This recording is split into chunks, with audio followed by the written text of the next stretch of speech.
Hi guys, അപ്പൊ നമ്മൾ ഇന്ന് ഡിസ്കസ് ചെയ്യാൻ പോകുന്ന മാറ്റർ എന്ന് പറഞ്ഞാൽ how to bowl a shuffling batsman. ഒരു ഷഫിൾ ചെയ്യുന്ന ബാറ്റ്സ്മാൻ എങ്ങനെ ബോൾ അറിയാം, ഏത് സ്പോട്ടിൽ ബോൾ അറിയാം.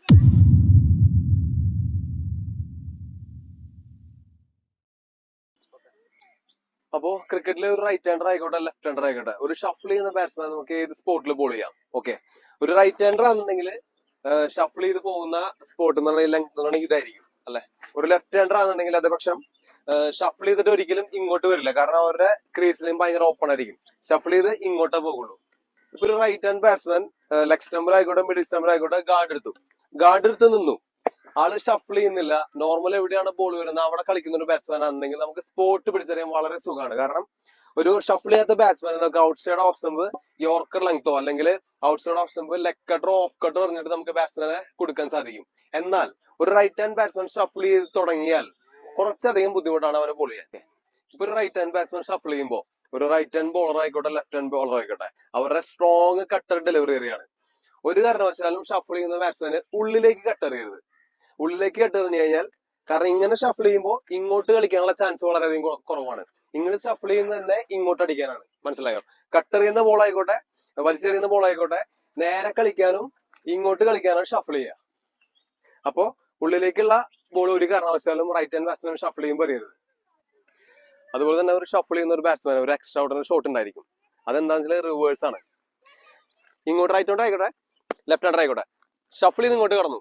ആ ഒരു ഷഫിൾ ചെയ്ത പൊസിഷന് റിവേഴ്സും കൂടി അടി തുടങ്ങിയാൽ ഒരു ബോളർക്ക് ഭയങ്കര ടഫ് ആയിരിക്കും. അപ്പോൾ ആ ബോളർ ചിന്തിക്കും എവിടെ എറിയണം, ഏത് സ്പോട്ടിൽ എറിയണം, ഏത് ബോളർ എറിയണം, ഏത് കട്ടർ എറിയണം എന്ന്. അതുപോലെ തന്നെ ഒരു റൈറ്റ് ഹാൻഡ് ബാറ്റ്സ്മാൻ ഷഫിൾ ചെയ്ത് റിവേഴ്സിൽ തിരിയുമ്പോൾ നമ്മൾ എറിയേണ്ട ഏറ്റവും സ്ട്രോങ്ങസ്റ്റ് വെപ്പൺ എന്ന് പറയുന്നത് സ്റ്റംപിലാണ്. 100% ബോളേഴ്സും അടിക്കുന്ന അല്ലെങ്കിൽ പേടിക്കുന്ന ഒരു ബോളാണ്. കാരണം ഇങ്ങോട്ട് തിരിയുമ്പോൾ ഞാൻ പറഞ്ഞു കട്ടേഴ്സ് ഡെലിവറി യൂസ്ഫുൾ അല്ല, എഫക്റ്റീവ് അല്ല. 100% യോർക്കറാണ് എറിയേണ്ടത് ഷഫിൾ ചെയ്ത ബാറ്റ്സ്മാന്. ഒന്നെങ്കിൽ ഔട്ട് സൈഡ് ഓപ്ഷൻ യോർക്കർ അല്ലെങ്കിൽ സ്റ്റംപിലുള്ള യോർക്കർ. ഓക്കെ, വേറൊരു ബോൾ കൂടി അറിയാം. അതെന്താന്ന് വെച്ചിട്ടുണ്ടെങ്കിൽ ഇങ്ങനെ ഷഫിൾ ചെയ്തു റിവേഴ്സ് തിരിയുന്ന ഒരു സമയത്ത് ബോളർ കാൽക്കുലേറ്റ് ചെയ്യണം. ലെഗ് കട്ടർ സക്സസീവ് ആവില്ല, ഷോർട്ട് ബോൾ സക്സസ് ആവില്ല. ഇങ്ങോട്ട് തിരിയുന്ന സമയത്തേക്ക് ഓഫ് കട്ട് തിരിക്കാൻ പറ്റുകയാണെങ്കിൽ ഒരു ബോളർക്ക് അത് ഇഫക്റ്റീവ് ആയിരിക്കും. ഇത് റിവേഴ്സിൽ തിരിയുമ്പോൾ നമ്മൾ എറിയേണ്ട ഏറ്റവും സ്ട്രോങ്ങസ്റ്റ് വെപ്പൺ എന്ന് പറയുന്നത് സ്റ്റംപിലാണ്. അപ്പൊ ഒരു റൈറ്റ് ഹാൻഡ് ബാറ്റ്സ്മാൻ ഷഫിൾ ചെയ്യുന്ന പോലെ ലെഫ്റ്റ് ഹാൻഡ് ബാറ്റ്സ്മാൻ ഷഫിൾ ചെയ്യുമ്പോൾ നമ്മൾ എറിയേണ്ട രണ്ട് സ്ട്രോങ് ബോൾ എന്ന് പറഞ്ഞാൽ ഔട്ട് സൈഡ് ഓഫ് സ്റ്റംപ് യോർക്കറും അതുപോലെ സ്റ്റംപിലെ യോർക്കറും.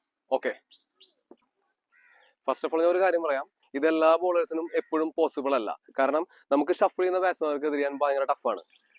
അപ്പൊ ഞാൻ കുറച്ച് ടിപ്സ് പറഞ്ഞിട്ടുണ്ട്. അതായത് ഒരു ഷഫിൾ ചെയ്യുന്ന ബാറ്റ്സ്മാൻ എന്ത് ബോൾ എറിയണം, കട്ടർ ഡെലിവറി ആണെങ്കിൽ എന്ത് എറിയണം, യോർക്കർ ആണെങ്കിൽ എവിടെ എറിയണം, സ്പോട്ട് എവിടെ പിടിച്ചെറിയണം.